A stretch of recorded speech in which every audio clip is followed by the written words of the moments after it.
ñëw na balaa ñuy dugg ci débat bi dañ koy bàyyi rek mu nuyoo ak téléspectateurs yi mon ami ziar. Mon frère, c'est toujours un plaisir d'être là, d'être sur Walfadjri, comme je dis tout le temps. Ay télé de référence lañ. Télé peuple bi la et puis surtout souvent des débats yoo xam ne c'est toujours important pour le peuple. C'est vrai parce que ñu ngi toog léegi ci ginnaaw nga naan ma débat bi neex na trop. waaw non neex na et puis xam nga. donc félicitations comme li ñu doon wax rek dëkk moo bëri Sénégal moo bëri ay problèmes ñu war lijjanti. bëri na trop. tey nag ñu fas yéene waxtaan ci loo xamante ni àdduna bi yëpp dañ koy bàyyi xel muy ànd ak artiste muy management. lan mooy manager. waaw bi ñu delluwaatee nuyu téléspectateurs yi di nuyu yéen ñi nekk yëpp ci plateau bi un honneur d'être là comme je dis toujours. Le manager c'est en résumé mooy la personne bi nga xam ne directement attaché à l'artiste mais pour le représenter un peu partout où l'artiste dafa war a créer ay opportunités relationnelles des opportunités d'affaires. Donc c'est la personne bi koy représenter Kalipala qui parle à son nom. ñu gis nag tey man Pa Ousmane damay woy ñu bokk koñ Tafa nga gis ne man mën naa woy rek ma ñëw ne mais copain kaay nga nekk sama manager fekk yow jàngoo ko manager ça s'apprend. waaw oui ça s'apprend aujourd'hui même il y a des écoles yoo xam ne dañuy former de management à l'international dañuy jàngale management ñun on a eu la chance dem jàngi mais du ñëpp ñoo am chance bi en plus aussi dafa am benn affaire boo xam ne mënul deñ c'est la première dafa bokk ci première atout yi pour choisir un manager parce que autant artiste bi dafay choisir manager am mais manager bi day choisir artiste am mais la personne la plus légitime c'est l'artiste parce que la partie c'est l'artiste que tu vas représenter yow boo taxawee bëgg nekk manager benn artiste bi choisir pour nga représenter ko mënoo nekk manager am donc c'est pourquoi des fois état de fait yooyu di am ñu koy gis te du gënaluñu muy am mooy des personnes inexpérimentées di wax ci turu benn artiste loolu moo tax muy am parce que c'est par confiance qu'on choisit un manager d'abord parce que kii dem di waxi mënoo wax xam nga tey ki fi wax sànq problème de confiance dugg na la personne qui va parler au nom d'une organisation au nom d'une société au nom d'un artiste il faut que cette personne représente artiste bi mais soit crédible li lay crédibiliser mooy l'artiste en tant que tel parce que mën nga dem négocier ji wax yëpp ba pare imagine ñu jot artiste bi ne dana kooku di sama manager waaw day indi problème day indi quoi donc moo tax tu dois être une personne boo xam ne artiste bi daf lay choisir nga am compétence nga ñàkk am compétence maintenant nag dafa am loo xam ne responsabilité nit la nit bu ñu la joxee benn cër yow yaa war a dem jàngi yokk xam-xam ci domaine boobu pour man manager yi amul expérience seen erreur la ñoom defuñu problème sur le choix c'est la personne qui n'est pas allée se former maintenant nag vraiment manager yoo xam ne formé wuñu léegi bëreetul c'est juste que marché bi moo compliqué te la nit ñi jàppee woon manager ak manager léegi dafa différent aujourd'hui on est dans un ère numérique le management c'est du business il faut être vraiment un homme d'affaires il faut être un très grand communicant il faut savoir déceler les atouts et les trucs le digital vient ñëwaat yokk ci mu nekk un marché très compliqué gérer droit yi gérer œuvre yi gérer personnalité de l'artiste communiquer pour l'artiste ce qu'on appelle buzz qui est une stratégie de communication aujourd'hui booy yëpp buzz c'est une stratégie de communication comme de l'affichage comme leneen ak leneen comme un clip vidéo c'est-à-dire stratégie rek la de com seulement booy yi ni ñu koy utiliser c'est juste pour faire du bruit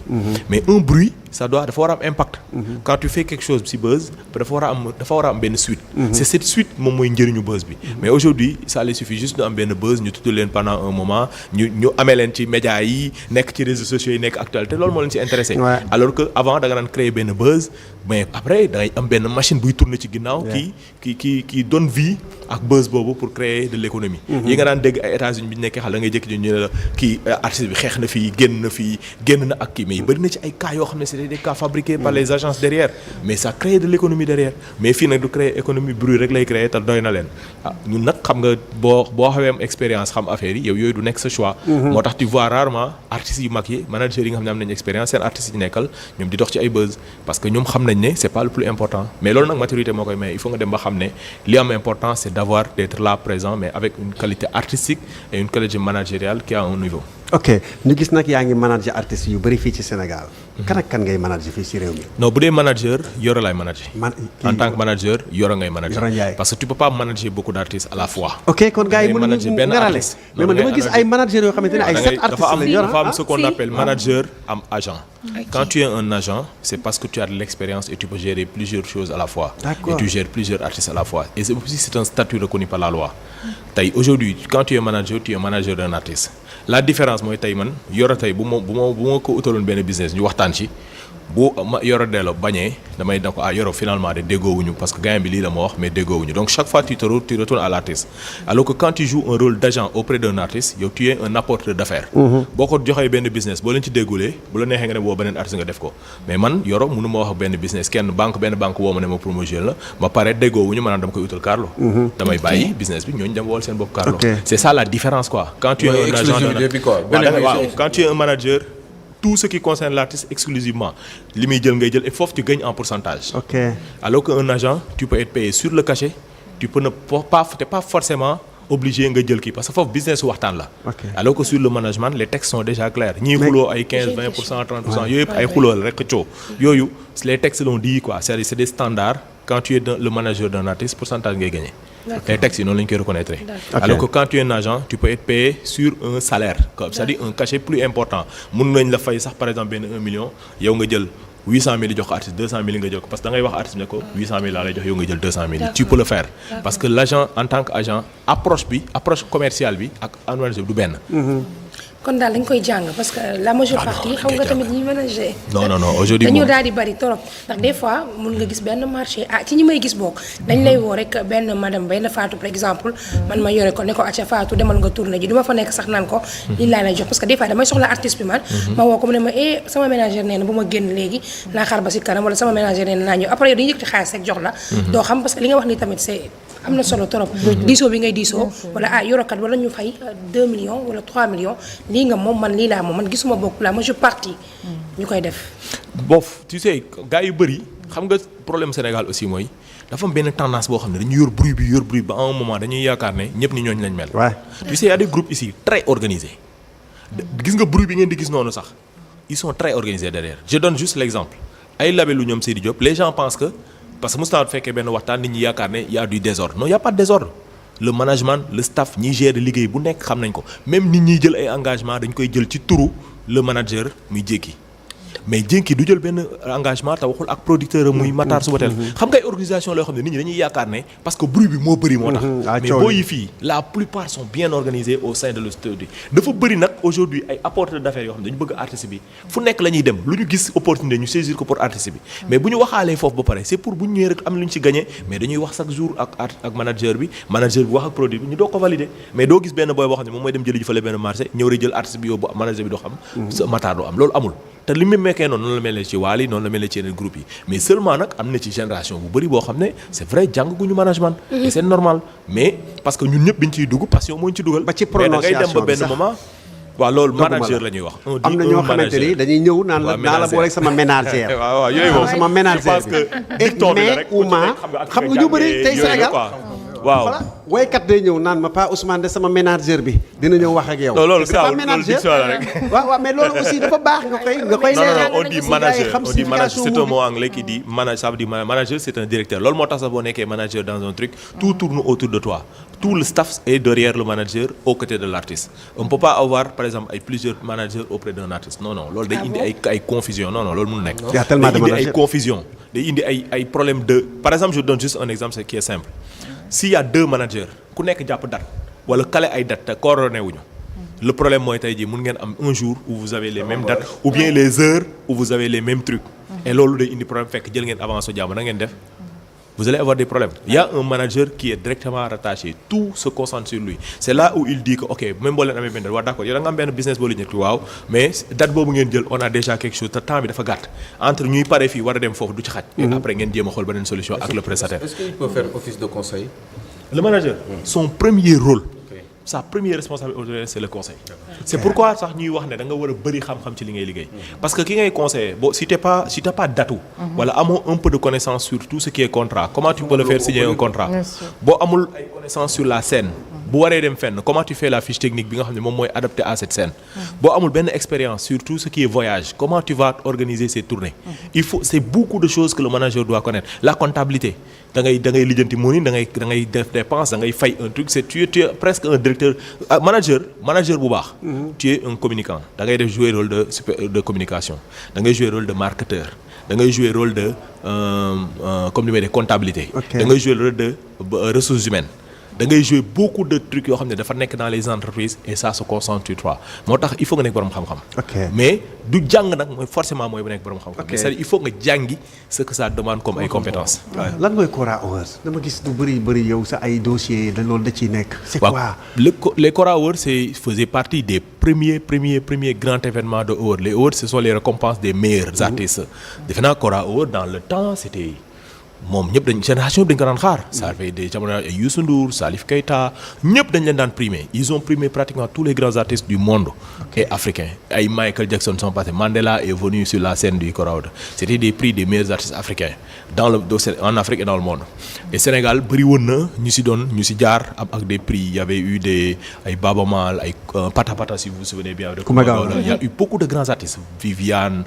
vraiment artistes yu mag jaar nañ ci. yu mag a mag jaar nañ ci. Black Diamonds c'est le groupe de MASS Chronique 2H. Dior Mbaye bëri na artistes yu jaar ay Gelongal beaucoup d'artistes jaar nañ ci mais à un moment Cora Awards dafa taxawoon.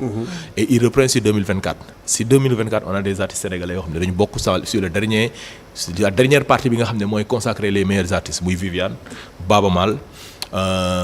Deux DJ on a deux DJ parce que xam nga Sénégal léegi DJing bi dafa développé. tu sais que ay Jims maître Jims et autres seen DJ sénégalais la DJ dollar moo leen yor. les groupes de filles là comment il s'appelle Def Mama Def. ñoom ñëpp DJ Nina mooy seen DJ donc il y a beaucoup et ce sont deux DJ qui sont exceptionnels partout grande scène yi nekk ci monde bi yëpp dañu koy def ils ont fait les plus grands festivals du monde donc ñoom tamit dañ leen ci boole muy DJ dollar ak DJ Nina. et aussi Kabilam tu sais Kabilam c'est un sénégalais Kabilam te muy def sous les gestes tout ça. ñoom ñoo nekk ci dernière pour le Sénégal ñoom ñoo nekk les derniers artistes qui restent. Non, il y avait beaucoup d'artistes mais c'était un concours gars yi ñoo doon voter sur les réseaux sociaux. après nag plus ñi doon gagné dañ doon éliminer forcément par catégorie ñeneen. et maintenant ñu dem ci top 10 bi lañ toll nii top 10 bi mooy dernière partie bi avant. ñaari chanteuse rek la waaw Baba Maal si bu dee chant Baba Maal moo des ak Viviane pour Sénégal bu dee humour Kabila moo des bu dee DJing ñaar ñooñu ñoo des danse am nañ kenn mais il est pas sénégalais du Sénégal il est sur l'international. donc j'oublie le nom nag j'ai pas pu. Sénégal mais il est d'origine sénégalaise. waaw il est d'origine sénégalaise mais il est pas. benn kese la quoi waaw danse waaw am nañ kenn. donc on a des artistes un peu qui sont là qui restent sur le dernier rempart et les concours qui ont commencé nii par voting. et ça se passe un peu ça va être le 1er décembre lay am en Afrique du Sud. inchallah loolu dama bëgg nag nga ñëw cercle des arts. nga jël sa temps ak Fatou. ngeen débat ici ça sera vraiment intéressant pour ngeen waxtaan ci bu baax ndax man xam naa ne li nga si wax moom Fatou elle a des chairs de poule ci loolu. waaw gis nga léegi nag tey dernière question bi ma lay laaj rek le jeune bu toog nii di la seetaan bëgg def management loo koy wax mu dem jàngi c'est-à-dire tu peux être passionné de management mais il faut nga dem jàngi ko aujourd'hui xam nga am na benn jamono c'est vrai il y avait pas des écoles il y avait pas des espaces de formation les seuls moments où on avait c'était bu événement amee et que nga am kenn ku financement Ndiaye ñun man sama premier financement c'était l'AMS qui l'avait fait ici au Sénégal def formation ma dem mais après quand j'ai eu les opportunités je suis allé me former ma ñibbisiwaat depuis que je suis là je me suis formé que au Sénégal et en Afrique delluwaatuma parce que le marché les opportunités les formations quand il y a des professionnels mooy loolu te ñun Sénégal aussi on pense que côté management suñu génération yi la commencé mais on a eu d'excellents managers dans le temps ñun dañ doon échanger man na dama mësoon sob fu nekk laa daan dem et ça booy yi nag dañ ko manqué booy yi léegi du ñu dem à l'échange du ñu dem seeti seen grand yi ñuy waxtaan ak ñoom et internet il l'utilise mal Sénégal moom quoi qu'on dise internet il l'utilise mal. je trouve que aussi da ngay def ay séminaires mais séminaires yi presque ñu bëri duñu ñëw waaw xam nga da ngay def lépp yow tu fais tout pour la gars yi ñëw jàng comment on manage je donne beaucoup def ko gratuitement pour jeunes yi mën a ñëw jàng ba pare nga am diplôme mais kenn du ñëw booy yi ñëw souvent ay jeunes lañ yoo xam ne ils sont dans leur première expérience alors que ñi waroon gën a ñëw mooy ñi nga xam ne ñi ngi ci yoon bi parce que xam nga art manager xam nga kañ ngay sonn ba sa artiste commencé nekk ci yoon parce que quand tu comprendras que yow plus ta artiste dox plus nga am xaalis c'est là où ils vont être disponibles man sama téléphone du fay man bokk maa ngi ñooñu ngay woo doo leen jot man boo ma jotulee aussi damaa occupé maa ngi réunion en ligne maa ngi loolu ma pare damay woote mais am nga nekk manager ba pare nga waroon disponible yow sa téléphone yow yaa gën a jafe sax sa artiste pour man ñàkk ko da nga ñàkk xam sa business quoi. mais vous gagnez comment votre vie? Moi je gagne ma vie de plusieurs manières. Man je suis manager et éditeur. Mon manager je gère un artiste je gère d'autres artistes et je m'en sors très bien parce que je gagne sur les pourcentages. Non je pensais que manager exclusivité la. waaw non j'aime un artiste que je dis. pourcentage am na ñu am 10% am na ñu am 15%. Alhamdulillah j'ai pas de souci businessman par là il est là. J'ai été le voir au Radisson. Il joue régulièrement au Radisson, on joue sur d'autres trucs, les week-ends on bouge. En semaine aussi, on a des entreprises avec lesquelles on joue. Et ça, c'est son business à lui, car moi, il y a entreprise, lancement de produits, lancement d'entreprise, c'est des choses où on est. Des trucs assez privés. Au-delà de ça, les agents que j'ai, moi, je ne dis pas que des artistes au Sénégal. Je suis entre Canada, Sénégal, Afrique, l'Afrique dans la sous-région, Côte d'Ivoire, pays francophonie, quoi. Donc, il y en a des artistes. En France, j'ai 2 artistes. Donc, je gère des artistes, je suis leur agent, je trouve des opportunités. Je bouge même pas. Des fois, il y a un festival, je touche mes commissions. Manager, des fois, ça vous arrive d'être agent aussi. Oui, moi je suis manager, agent et éditeur. Éditeur, c'est la gestion des droits des artistes. Ça, c'est autre chose, c'est un autre niveau. Il faut comprendre les textes de loi qui régissent le truc. Donc, mais lolo, la femme, avec formation. Pour moi, être éditeur, je me suis formé pendant 7 ans. Il faut donner peut-être des cours de management. C'est lui qui m'a formé. Mais je donne à l'ISAC. ISAC, c'est le département culture de l'université de Dakar. Je donne des cours en ligne là-bas. Je donne des cours aussi sur un programme en France. Donc, c'est une expérience, gars, nous partager au mieux. Après, ce qui reste, juste faut encourager davantage. Mais il y a aussi au Sénégal 2 ou 3 écoles, des écoles fonctionnelles avec des diplômes d'État. Mon Sénégal Talent Campus qui est à la MCU.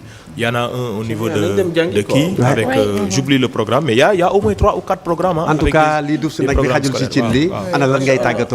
mais dire un honneur d'être là comme toujours, comme je l'ai dit, Walf moom xam nga télé la boo xam ne de référence ñun dañ koy suivre bu baax a baax a baax et puis surtout grand bi. Aliou Sow xam nga gars yi dañ ko sonal ci plateau yi damay gis mais il sait se défendre ça fait plaisir souvent damay gis gars yi may ñëw jàpp quoi surtout jamonoy opposition projet yooyu mais c'est que c'est ça le charme de votre télé quoi, chacun a dit ce qu'il a envie de dire et il y a un débat très très très ouvert et surtout vous êtes toujours dans l'intérêt général.